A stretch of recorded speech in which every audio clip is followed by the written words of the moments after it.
Donc, salam alaikum, bonjour. Alors, je tiens à remercier Madame Benjeloun de m'associer à ces journées et elle m'a proposé de vous parler de la fibrillation atriale vagale. Donc, je commence d'abord par vous dire que l'année 2024, c'était une année de la fibrillation atriale. Donc, il y a eu les nouvelles recommandations, que ce soit les recommandations européennes et les recommandations américaines. Donc là, je vous montre les recommandations européennes de 2024 et croyez-moi, sur 100 pages, je n'ai pas trouvé d'explication, de mécanisme ou du mot de effet vagal.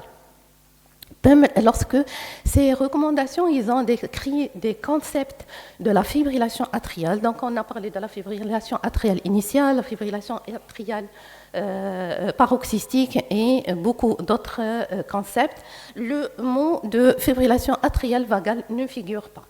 Qu'en est-il des recommandations américaines? Pour les recommandations américaines, donc c'est le seul paragraphe qui parle de la fibrillation atriale vagale, c'est-à-dire l'action du système nerveux autonome dans la survenue de la fibrillation atriale. Donc vous voyez, c'est un petit paragraphe et de là découle la difficulté de vous parler de la fibrillation atriale.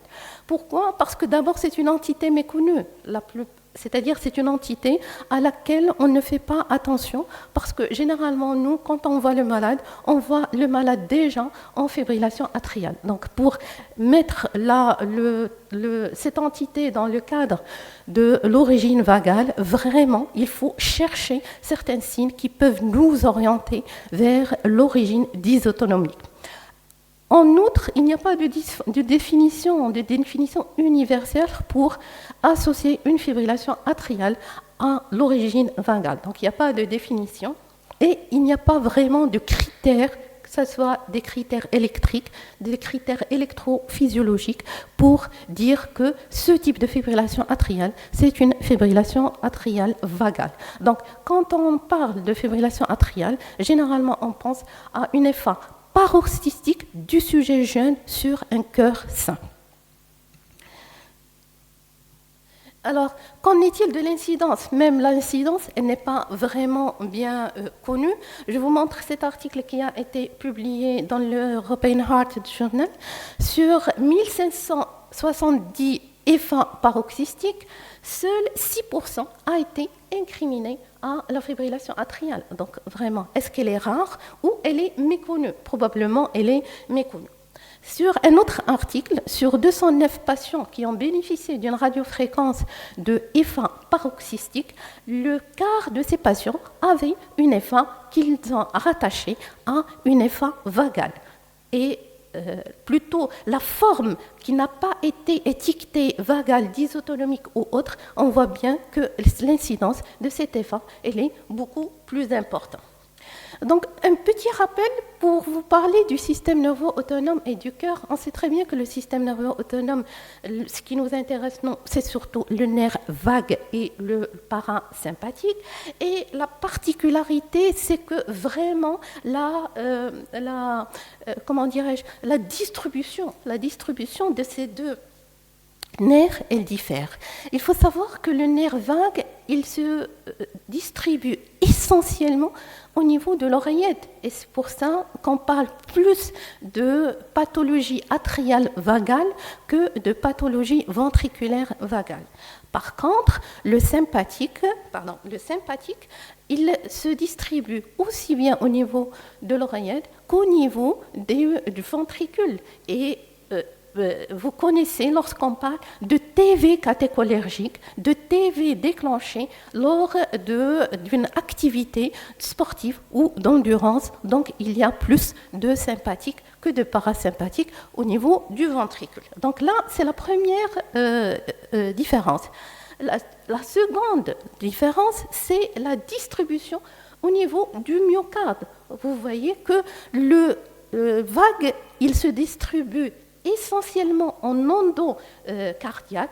Par contre, le sympathique, il se distribue aussi bien en endocardique qu'en épicardique. Ceci d'une part. D'autre part, il y a une différence de réponse de la stimulation du vague et du sympathique, la stimulation du vague, la réponse, elle se fait en millisecondes.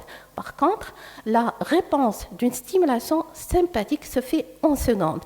Donc vraiment, il y a une complexité de ce système, que ce soit le vague, que ce soit le sympathique.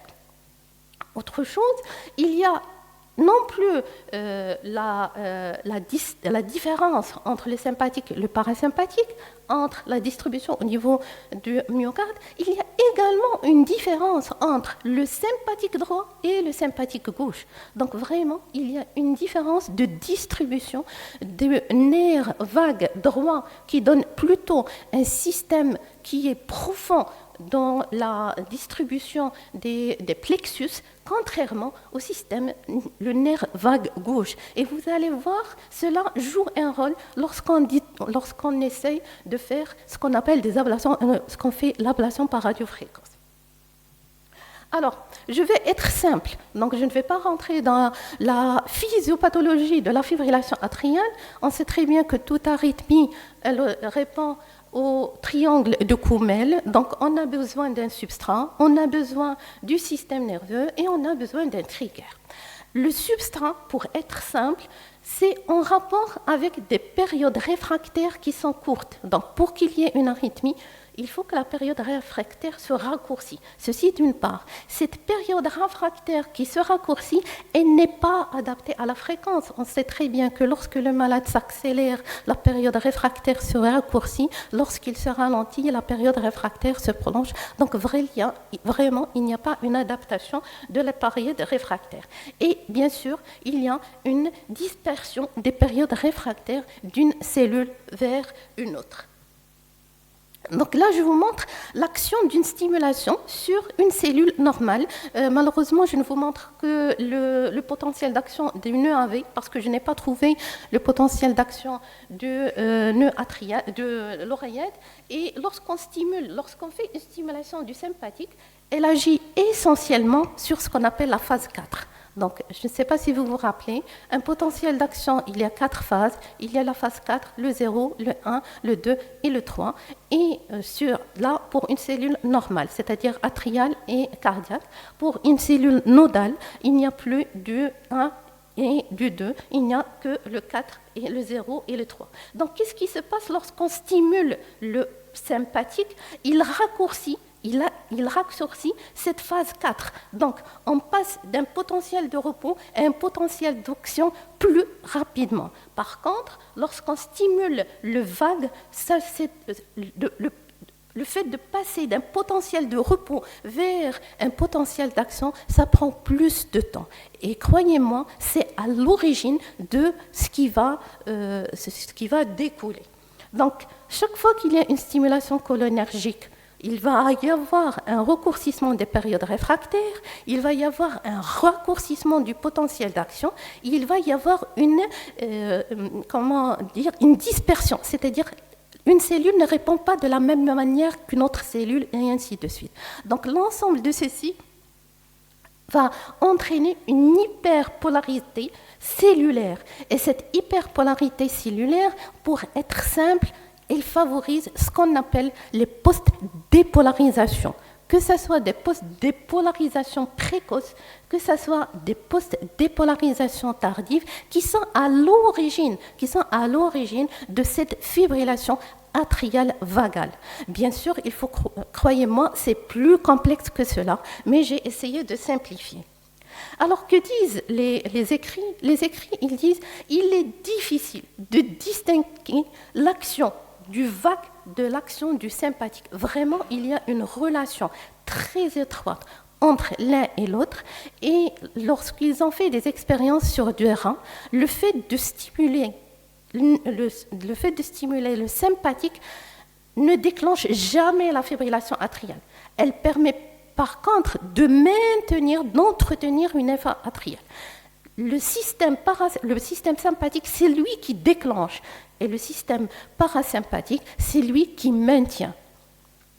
Là, je vous montre un exemple d'un cas qui a été publié. dans le journal of Electrocardiology. Et là, je vous montre l'exemple. Donc, on part d'une petite accélération de la fréquence cardiaque, un ralentissement de la fréquence cardiaque, et regardez, presque une pause, puis le déclenchement d'un rythme d'échappement qui est tout à fait différent des autres pour vraiment déclencher une phase de fibrillation atriale chez une patiente qui est assez jeune. Donc là, on revient, est-ce que vraiment le vague ne peut pas être à l'origine du déclenchement d'une fibrillation atriale? Donc, je vous montre le cas d'un de nos patients. C'est un patient qui est âgé de 43 ans, qui est tabagique, qui est sportif. Il fait 3 fois par semaine du foot et qui rapporte des palpitations du sommeil. Donc, nous, on l'a vu. Donc, l'ECG, il n'y a pas vraiment quelque chose de particulier. C'est un ECG qui est strictement normal, une oreillette normale, un PR normal et un QT normal. Donc, on fait un ECG et on est surpris d'une accélération de la fréquence cardiaque qui est survenue entre 18h et minuit. Donc, il s'est déclenché. Et lorsqu'on a vu le déclenchement, on a vu que, vous voyez ici PQRS, là PQRS, puis le déclenchement d'une activité au début qui était bien organisée pour par la suite devenir une fibrillation atriale. Et si vous comparez l'onde T ici avec l'onde T, on voit bien que l'onde P qui est déclenchée cette arythmie, c'est ce qu'on appelle le P sur T. Donc, on a eu la conclusion, c'était une crise de fibrillation paroxystique chez un sujet qui est jeune et c'est un patient qu'on va proposer à une fibrillation atriale.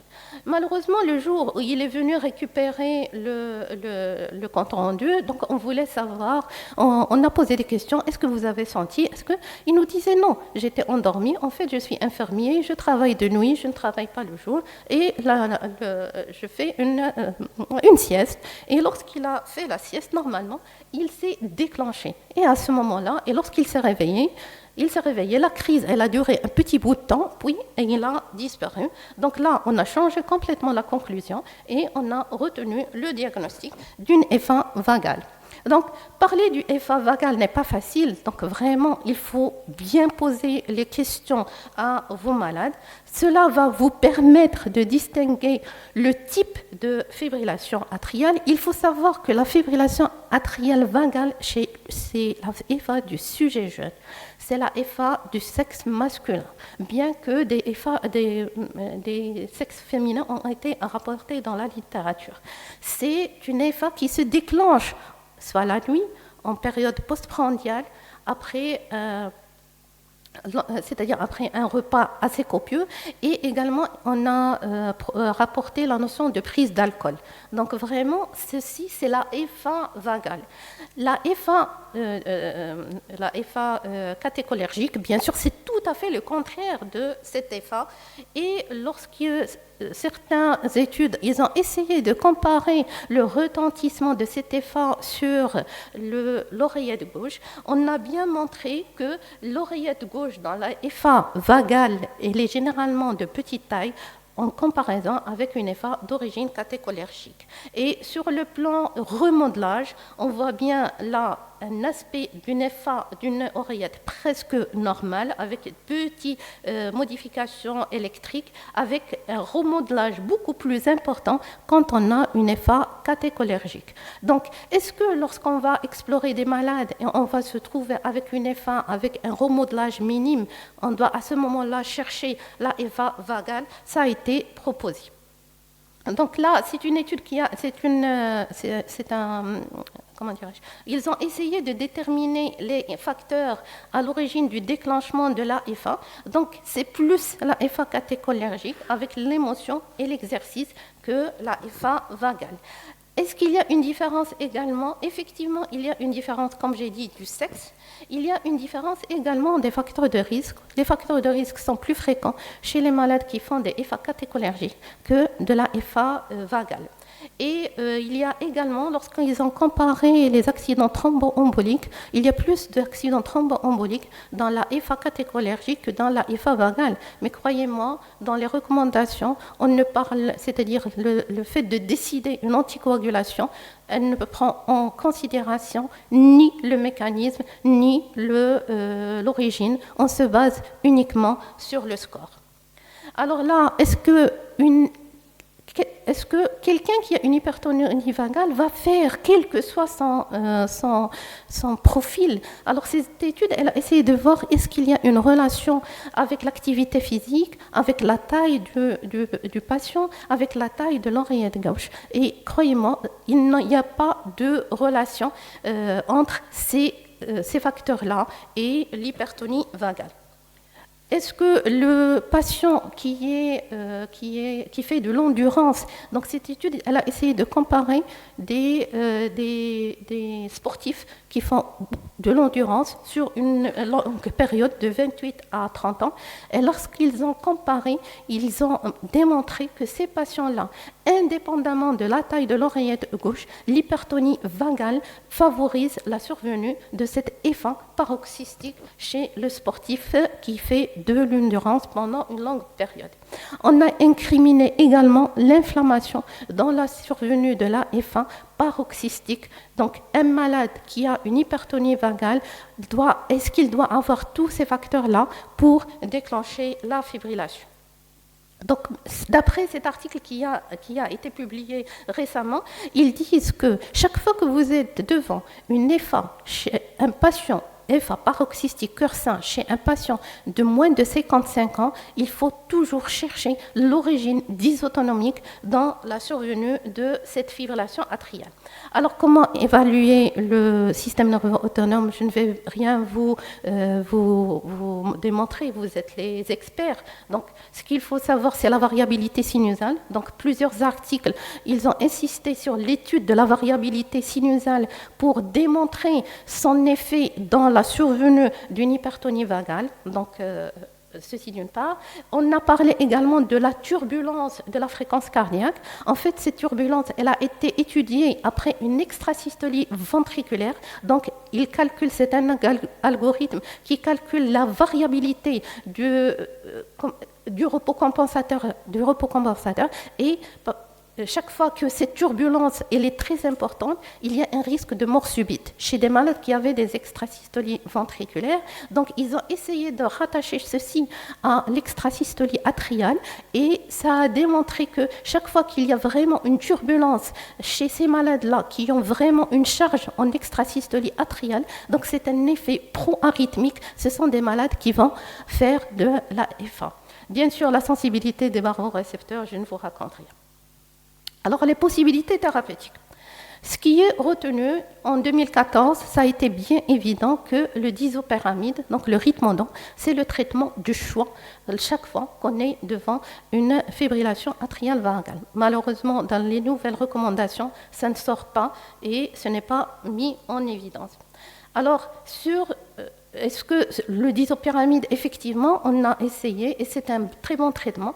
Si vous voyez sur 31 ans, donc c'est une étude qui a essayé de colliger le nombre de disopyramides qui ont traité le disopyramide. Il y a seulement 2 études, donc 2 études qui ont dit que le disopyramide, il est efficace dans la fibrillation atriale. Donc vraiment, les études, il manque pour dire quel antiarythmique qui est le plus efficace pour la fibrillation atriale. Et la plupart des études, ce sont des études qui sont faites sur l'animal, c'est-à-dire les études humaines, ils sont très rares. Alors, je reviens à la première description de la FA vagale. Elle a été faite par Koumel en 1978.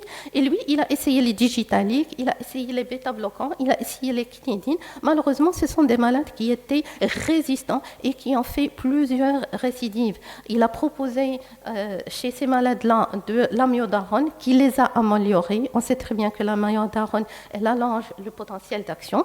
Et il a également proposé chez des malades qui étaient très résistants avec des malaises, il a proposé l'implantation de pacemakers et ils ont été améliorés.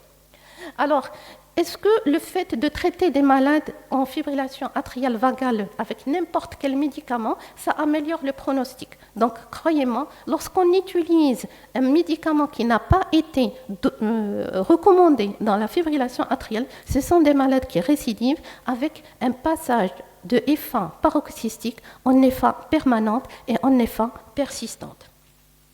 Qu'en est-il de la neuromodulation? Donc la neuromodulation, donc cette neuromodulation, elle peut se faire soit par voie endocavitaire, soit par voie chirurgicale.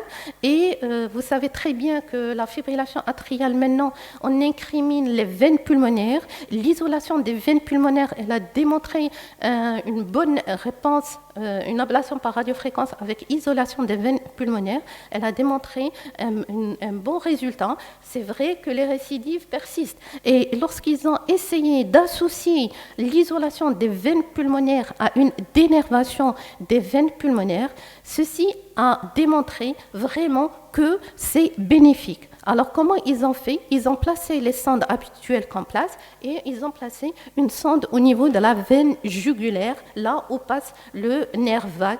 Ils ont essayé de voir est-ce que ce malade-là, il a des réponses vagues. Donc, il y a différents types de réponses.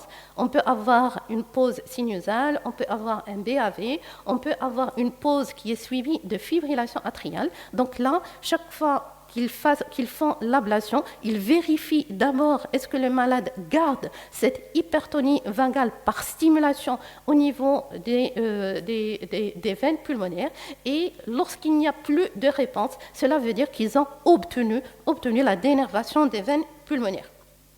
Lorsqu'ils ont comparé les malades qui ont eu une isolation unique avec une isolation associée à une dénervation des veines pulmonaires, on voit bien que les malades avec dénervation, ils ont une survie beaucoup plus importante avec une réduction des récurrences de la fibrillation atriale. Donc, dorénavant, probablement, la technique d'isolation seule va être complétée par la dénervation des veines pulmonaires.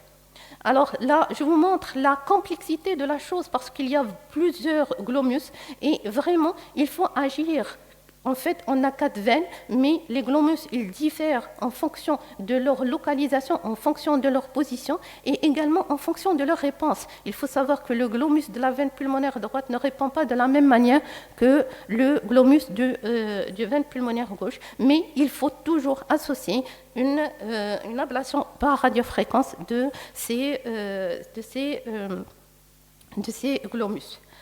Alors, est-ce que c'est seulement ceux qui sont sur l'oreillette gauche? Alors là, je vous montre un cas qui a été publié chez qui l'isolation des veines pulmonaires associée à la dénervation des veines pulmonaires, mais la malade, elle est restée en fibrillation atriale. Et lorsqu'ils ont fait une étude plus avancée, ils ont remarqué qu'effectivement, même ces nerfs qui sont au niveau de la jonction de la veine cave supérieure étaient à l'origine du déclenchement de cette fibrillation atriale. Donc, on ne va pas se limiter au plexus gauche, mais on va s'étendre également à ce qui se passe au niveau de l'oreillette droite.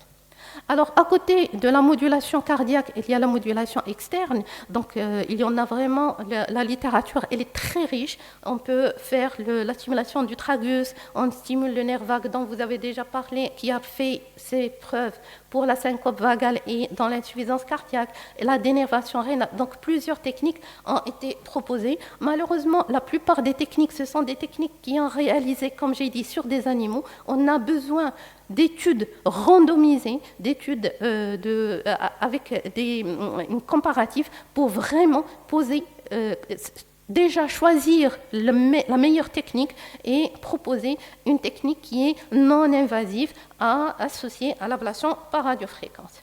Alors là, je tiens à vous parler de l'acupuncture. Donc, je remercie ma résidente qui m'a aidée. C'est elle qui m'a proposé ceci en me disant l'acupuncture, elle peut être bénéfique. Ça permet de prévenir les récidives. Et croyez-moi, les Chinois, donc la médecine chinoise, vraiment, c'est quelque chose d'incroyable. incroyable. Et cette étude, elle a démontré vraiment, elle a comparé deux groupes, un groupe qui a bénéficié d'une acupuncture, d'autres, c'est une acupuncture simulée, c'est-à-dire ils n'ont pas bénéficié d'acupuncture, ils n'ont pas vraiment appuyé, ils n'ont pas fait l'acupuncture, ils ont comparé ces deux malades qui ont fait une cardioversion et ce qui sort, c'est que les malades qui ont une acupuncture vraie, il y a une baisse importante des récidives de la fibrillation atriale, contrairement aux malades qui ont été simulés, qui ont simulé l'acupuncture. Donc, comment cela répond? Donc, il y a une hypothèse qui a été proposée, c'est que les terminaisons nerveuses au niveau du tissu cutané, il est de la même morphologie ou du même type que les terminaisons nerveuses qui sont au niveau myocardique. Donc, en conclusion, qu'est-ce qu'on peut retenir? On peut retenir que la FA vagale est une entité à laquelle on doit penser, on doit vraiment y penser. Le diagnostic, c'est purement clinique, donc intérêt d'interroger le malade et de revenir chaque fois, même si le malade précise qu'il a des palpitations, il faut toujours chercher, est-ce que ce malade-là ne se déclenche pas plutôt la nuit que le jour, en période postprandiale? Le disopéramide, il est efficace, malheureusement, il n'est pas disponible. Et la modulation du système nerveux autonome, probablement, elle va prendre beaucoup de place en rythmologie et en ablation par radiofréquence. Et je vous remercie.